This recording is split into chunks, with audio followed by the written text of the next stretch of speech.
Welcome students. हम 9वीं कक्षा का पहला पाठ जिस देश में गंगा बहती है, इस पाठ के बारे में हमने पहले क्लास में सिखाया था। आप भी सीख लिया है ना। अब हम तीसरे पद्य में जाएंगे। उसके बाद मैंने पहले पद्य में क्या कहा था उसको एक बार देखेंगे। वहां उस पाठ का नाम, इस कविता का नाम मैंने क्या कहा था? जिस देश में गंगा बहती है। ऐसे पवित्र देश में रहने वाले हैं भारतीय। ఏ దేశంలో అయితే గంగా నది ప్రవహిస్తుందో అటువంటి పవిత్రమైన దేశంలో ఉండేవారు ఈ భారతీయులు అని మనం నేర్చుకున్నాం। ఇక మన కవి గారు మొట్టమొదటి పోయంలో ఏం చెప్పడం జరిగింది? होठों पे सच्चाई रहती है जहां दिल में सफाई रहती है। అలా భారతీయుల యొక్క గొప్పతనాన్ని ఆయన మొదలు పెట్టారు ఆయన మొట్టమొదటి పద్యంలో। होठों पे, हमारे होठों पे सदा सच्चाई रहती है। हमारे माने हमारे भारतीय, ऐसा ही हम समझना चाहिए। भारतीयों के होठों पर सच्चाई रहती है और दिल सफाई रहती है।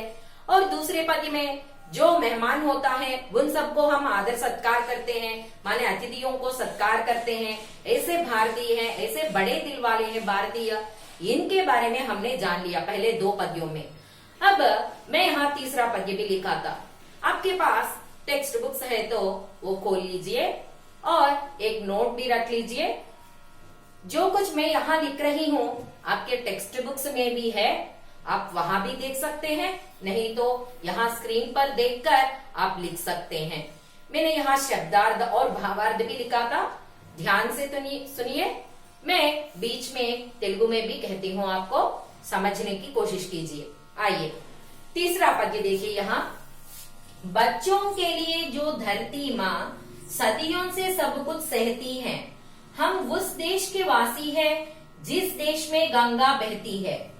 बच्चों के लिए जो धरती माँ, बच्चों के लिए माँ, बच्चों के लिए कैसे रहती है? పిల్లల్ని అమ్మ ఎంత ప్రేమగా చూసుకుంటుంది, गुस्सा भी करती है और प्यार भी करती है ना। ऐसा ही हमारी धरती माँ, हम सब उसके बच्चे हैं, మనం అందరం కూడా ఆమె యొక్క పిల్లలం।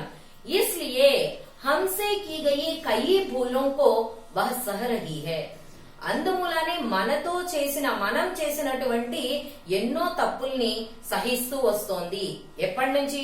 కొన్ని వందల సంవత్సరాల నుండి। అదే ఇక్కడ చెప్తున్నారు చూడండి।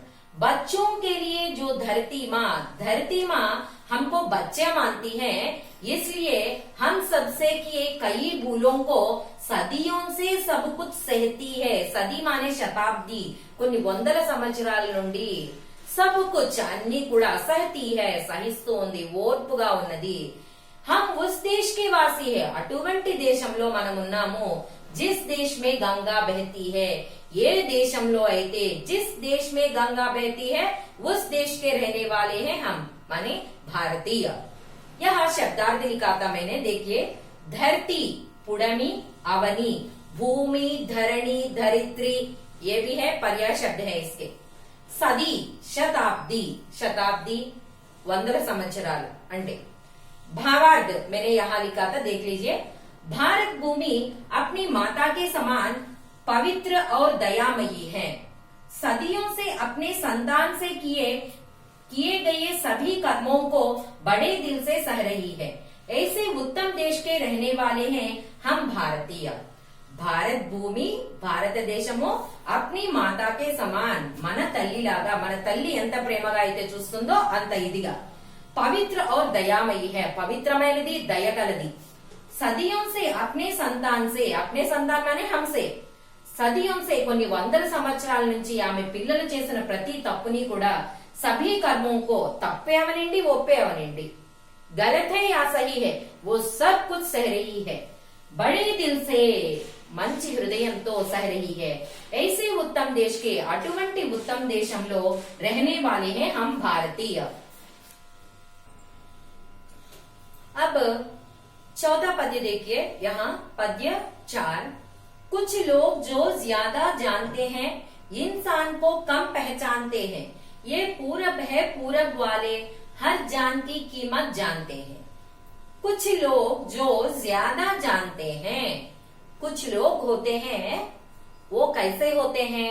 अधिक ज्ञान होता है उनको और अधिक विषय जानने वाले होते हैं। लेकिन उनमें क्या होता है, किस गुण होता है, इंसान को कम पहचानते हैं, माने मानव को कम पहचानते हैं, मानव को मूल्य नहीं देते वे, मानव को आदर नहीं करते हैं और सत्कार नहीं करते हैं। ये पूरब है, पूरब वाले, ये पूरब है। पूरब माने विश्व के मानचित्र में भारत पूरब में है, इसलिए ये पूरब है, पूरब वाले ऐसे कह रहे हैं। ये पूरब है, पूरब वाले हर जान की कीमत जानते हैं। जान माने प्राण, हर एक व्यक्ति की प्राण की मूल्य वे जानते हैं। ऐसे जानने वाले कौन है? भारतीय। अब तेलुगु में देखिए, कुछ लोग కొంతమంది ప్రజలు ఉంటారు जो ज्यादा जानते हैं, అన్ని విషయాలు మాకు తెలుసు అనుకుంటారు, బాగా డెవలప్డ్ గా ఉంటారు। కానీ ఇన్సాన్ కో వారికి మానవతా విలువలనేవి కమ్ పెహచాన్తే హై, చాలా తక్కువగా ఉంటాయి।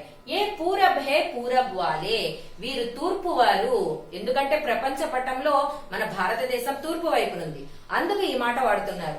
ఏ పూరబ్ హే, పూరబ్ వాలే హర్ జాన్ కి, ప్రతి ప్రాణం యొక్క విలువ తెలిసిన వారు కాబట్టి మనం భారతీయులుగా చెప్పబడుతున్నాం। అటువంటి గొప్పతనం అనేది మనకి ఉన్నది అని చెప్తున్నారు। अब यहाँ शब्दार्थ देखिए, इंसान मानव, लोग प्रजा, कीमत मूल्य, जान प्राण। देखा आपने, लिख लीजिए आपके पुस्तक में। और भावार्थ, यहाँ मैंने भावार्थ भी लिखा था, मैं यहाँ जो कहती हूँ वही यही होता है। भारत देश में इंसानियत को अधिक महत्व दिया जाता है। कुछ लोग जो होते हैं जो हमसे भी अधिक जानते हैं, लेकिन वे मानवता का मूल्य नहीं जानते हैं। भारतीय पूरब वाले हैं, ये हर जान की कीमत जानते हैं। यहाँ मैंने क्या कहा था वही है। यहाँ भारत देश में इंसानियत को, इंसानियत, इंसान అంటే మానవుడు, ఇన్సానియత్ అంటే మానవత్వం, అంతే। మానవత్వానికి ఎక్కువ విలువ ఇస్తారు। कुछ लोग, కొంతమంది ప్రజలు जो होते हैं, ఎలా ఉంటారు, जो हमसे भी अधिक जानते हैं, మనకన్నా ఎక్కువ విషయాలు తెలుసు, लेकिन वे मानवता का मूल्य नहीं जानते हैं, మానవత్వ విలువలు వారికి తెలియదు। భారతీయ పూరబ్ వాలే हैं, భారతీయులు తూర్పు వైపున ఉంటారు। ये हर जान की कीमत जानते हैं, ప్రతి ప్రాణం యొక్క విషయం తెలిసిన వారు। अब तीसरा पद्य देखिए, मैंने कहा था पांचवा पद्य, सॉरी, अब मैंने कहा था आपको टेक्स्ट बुक्स भी खोल लीजिए, ऐसा मैंने कहा था। आपको टेक्स्ट बुक्स है तो वहां देख लीजिए, नहीं तो यहाँ बोर्ड पर भी आप देख सकते हैं। पद्य 5 5th पॉइंट చూడండి, ఇక్కడ చదువుతున్నాను। मिलजुल के रहो और प्यार करो, एक चीज यही तो रहती है, हम उस देश के वासी हैं जिस देश में गंगा बहती है। सी वंस अगेन, मिलजुल के रहो और प्यार करो, एक चीज यही तो रहती है, हम उस देश के वासी हैं जिस देश में गंगा रहती है। सेकंड लाइन में देखिए, चीज, ऐसे, चीज అంటే వస్తువు అని అర్థం, ఇటువంటి వస్తువు అని అర్థం। ఎటువంటి వస్తువు? यही तो मिलती है, इकड़े दొరుకుతుంది। यही माने कहा, इस भारत देश में, इस भारत देश में एक चीज मिलती है। क्या है वह चीज?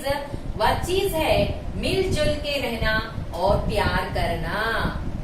ప్రేమగా ఉండడము, ప్రేమించటము, కలిసిమెలిసి ఉండటము। मिलजुल के रहना और प्यार करना, ये दोनों चीज यही इस भारत देश में मिलती है। ऐसे कवि कहते हैं, एक चीज यही तो रहती है, मिलजुल के रहना और प्यार करना। हम उस देश के वासी हैं, उस प्यार मिलने वाले देश में और मिलजुल कर रहने वाले देश में हम रह रहे हैं। ऐसा पवित्र भारत देश है हमारा देश, इसे कवि कहते हैं भारतीयों की विशेषता। अब मैंने यहाँ शब्दार्थ भी लिखा था, देख लीजिए। चीज माने वस्तु, प्यार प्रेम, ప్రేమించటం, ఎదుటి వారిని ప్రేమించడం అన్నమాట, కలిసిమెలిసి ఉండడం, ప్రేమించడం।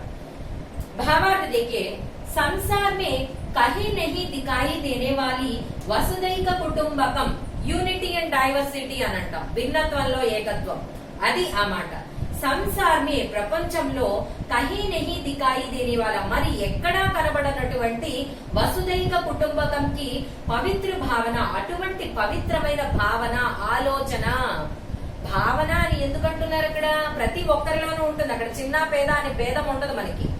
ఎవరు వచ్చినా కూడా మనం వాళ్ళని దగ్గర తీసుకుంటాం. అటువంటి పవిత్ర భావన అనేది సిర్ఫ్ భారత్ మే హీ పాయి జాతి హై, కేవలం భారతదేశంలో మటుకే దొరుకుతుంది. సబ్ మానవ్ హీ హై, మనమందరం మానవులమే కదా. సబ్ మానవ్ హీ హై, ప్రేమ్ సే రహియే, ప్రేమతో ఉండండి. మిల్ జుల్ కర్ రహియే, కలిసిమెలిసి ఉండండి. యహీ భారత్ భర్ ఫైలీ హుయి ఉత్తమ భావన, అటువంటి పవిత్ర భావన కలిగినటువంటి భారతదేశంలో మనం ఉంటున్నాము. अब పద్య ఛ देखिए 6th పాయింట్ చూడండి. టెక్స్ట్ బుక్స్ ఉంటే టెక్స్ట్ బుక్ లో చూసుకోండి, లేకపోతే ఇక్కడ చూడండి. जो जिससे मिला सीखा हमने, गैरों को भी अपनाया हमने, मतलब के लिए अंधे होकर रोटी को नहीं पूजा हमने. मैंने क्या कहा था? इस गीत में कवि भारतीयों के गुणगान कर रहे हैं, भारतीयों की विशेषता के बारे में कह रहे हैं. मैंने यही कहा था पहले पद्य से लेकर अभी तक. अब यहाँ इस पद्य में देखिए, जो जिससे मिला सीखा हमने, गैरों को भी अपनाया हमने, माने गैरों से भी हमने सीखा था. गैर माने कौन? పరాయే, తెలియని వారు. ఎవరు వచ్చినా కూడా వాళ్ళ దగ్గర నుండి మనము ఎంతో కొంత విషయాన్ని తెలుసుకుంటూ ఉంటాం. क्योंकि भारतीय जानने में इच्छा रखते हैं, हर विषय माने ज्ञानार्जन करने में अधिक रुचि दिखाते हैं. ఏదైనా విషయం తెలుసుకోవడానికి భారతీయులు ఎక్కువగా ఇంట్రెస్ట్ గా ఉంటారు. అందుకని ఎవరి నుండి ఏ విషయం చెప్పినా కూడా మనమందరం కూడా దాన్ని యాక్సెప్ట్ చేస్తాం. అదే విషయాన్ని అక్కడ చెప్తున్నారు. जो जिससे मिला सीखा हमने, हमसे कई लोग मिले हैं. మన భారతదేశంలో ఎంతో మంది వచ్చి ఉన్నారు ఇక్కడ. వాళ్ళందరి నుండి కూడా గైరోं को भी अपनाया, అలాంటి పరాయి వారిని కూడా మనవారిగా తీసుకొని और उनसे हमने सीखा था. मतलब के लिए आंधे होकर, मतलब माने स्वार्थ भावना, स्वार्थ भावना के लिए मुझे चाहिए, मैं ही हूँ, ऐसे ना कहकर मतलब के लिए अंधे होकर रोटी को नहीं पूजा हमने. जो दूसरे खा रहे हैं उन रोटियों को हमने नहीं पूजा. పూజ మానే కీంచనా, యహా హమ్నే నహీ కీంచా. ఎదుటి వారి నోటి దగ్గర ఉన్న విషయాలని, ఉన్న తిండిని మనము లాక్కొనలేదు. అలాంటి విషయాన్ని ఇక్కడ కవి గారు చెప్తున్నారు. మళ్ళీ చూడండి. मतलब के लिए आंधे होकर स्वार्थ भावना नहीं दिखाकर हमने परायों की सेवा में ही रहे हैं, रोटी को नहीं पूजा हमने.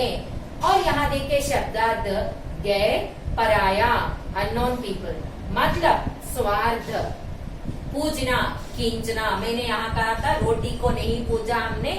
और यहाँ देखिए भावार्थ, अपने मिले सब लोगों से हमने कुछ न कुछ सीख लिया है. माने हमारे देश, कई देशों से अनेक अनेक तरह तरह के लोग यहाँ आए हैं, उन सब से हम कुछ न कुछ सीखा है, यही यहाँ कहते हैं.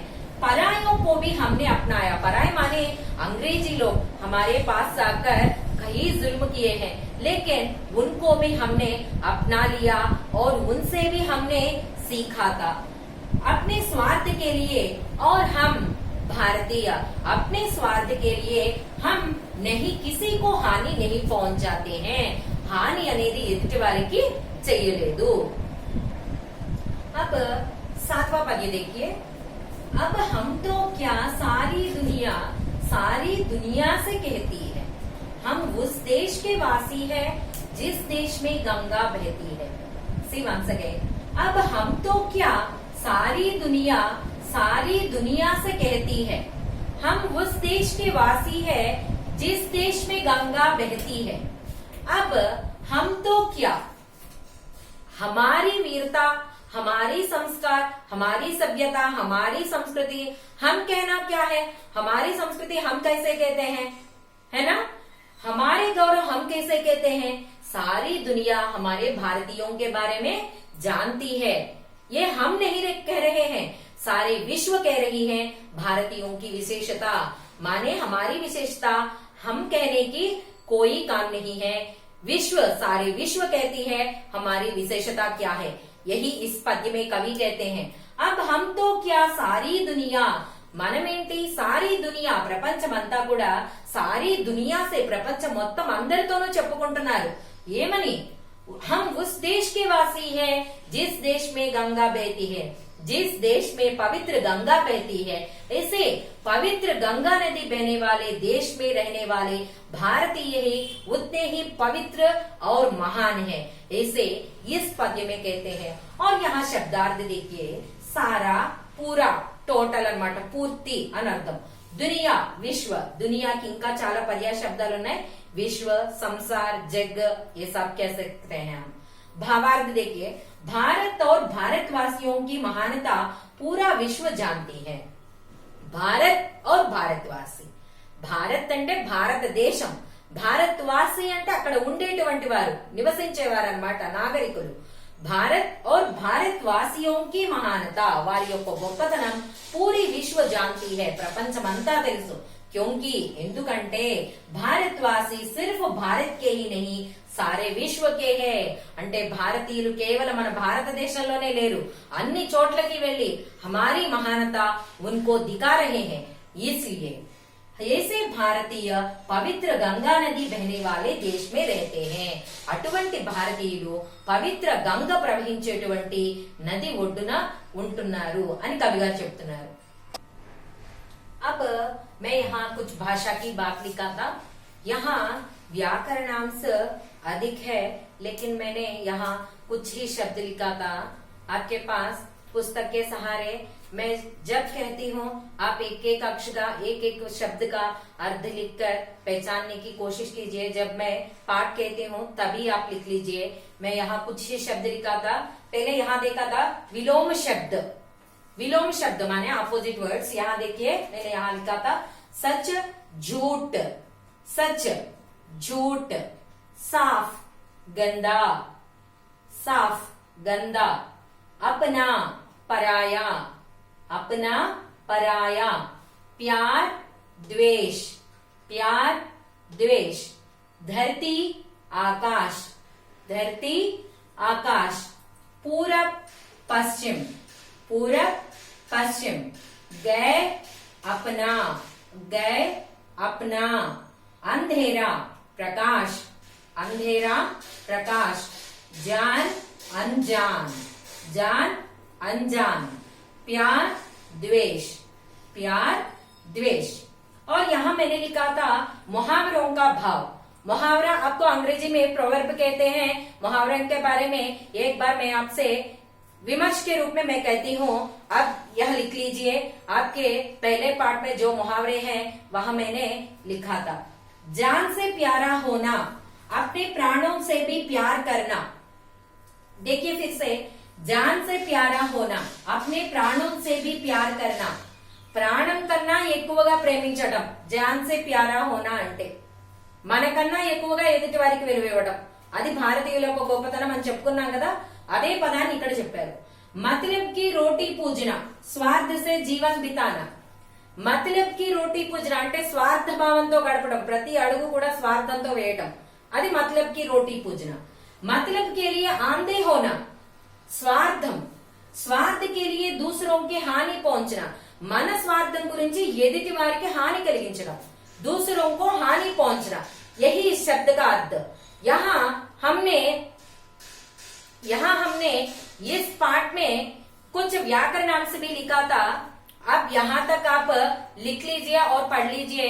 मैं अगले क्लास में माने नेक्स्ट क्लास में फिर दूसरे नए पाठ के साथ मैं आपके सामने आऊंगी। धन्यवाद।